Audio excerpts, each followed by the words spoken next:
Bellabo, le piètre visage d'une ville qui a pourtant connu un passé glorieux.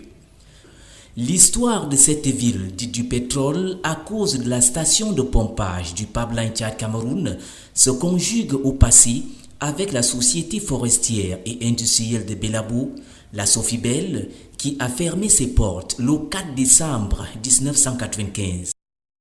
Voici ce qui reste de la Sofibel. On s'est retrouvé que la police avait occupé le site et chacun, pour nous qui étions par exemple au bureau, on t'accompagne dans ton bureau. On te dit seulement de prendre ce qui t'appartient. On avait déjà tout bloqué, c'est-à-dire que les gars bousculaient les billes. On prenait une bille par exemple en haut, on basculait la bille pour aller fermer les portes, les entrées, quoi. 26 ans après, si la ville reste l'ombre d'elle-même, quelques employés de l'ex-Sofibel gardent de bien mauvais souvenirs. Quand 700 personnes viennent subitement dans le camp des chômeurs, ça ne fait pas bien. Bellabo sans Sofibel, c'est une ville morte. Une ville morte. Nous sommes obligés, n'est-ce pas, de subir. C'est comme un arrêt cardiaque. Et pourtant, ces employés avaient vu venir le naufrage, mais personne n'y croyait véritablement pour une société qui utilisait près de 700 travailleurs. Ils nous ont dit qu'il y aura la fermeture. Et après, ils ont commencé à ne pas nous payer à temps. Des fois, on nous donnait 1000 par mois. On nous a même imposé des ajustements de protocole d'accord, voilà, en baissant les salaires. Jusque-là, les ouvriers ont supporté, mais ça n'a rien donné. Il nous arrivait même de toucher 500 francs par mois à la fin du mois. À propos des droits à reverser à ses employés, près de 50% attendent toujours d'être payés. Actuellement, nous réclamons 50% de nos droits à l'État. Oui.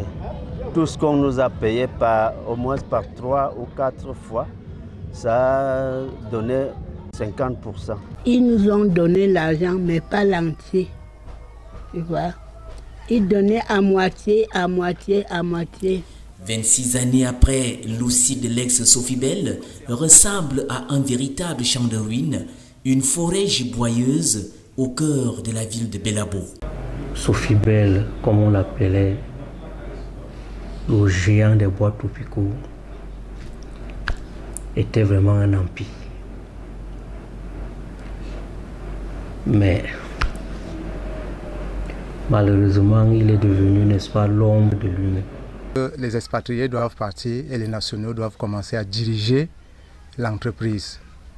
Et les nationaux prennent l'entreprise et tout de suite, la descente aux enfers commence. Les arriérés de salaire, les machines qui tombent en panne et qui ne peuvent pas être réparées, les cadres qui sont plus nombreux que les ouvriers et qui coûtent cher.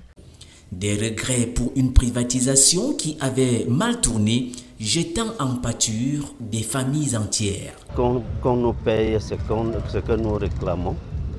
Et s'il y a possibilité de restructurer une structure comme celle-là.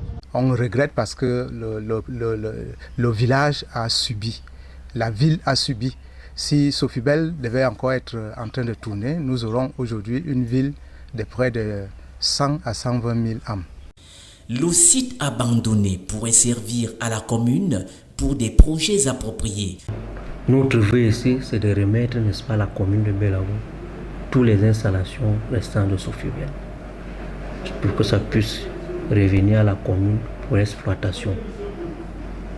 Par exemple, le camp 4, nous pouvons, n'est-ce pas, refaire ce camp.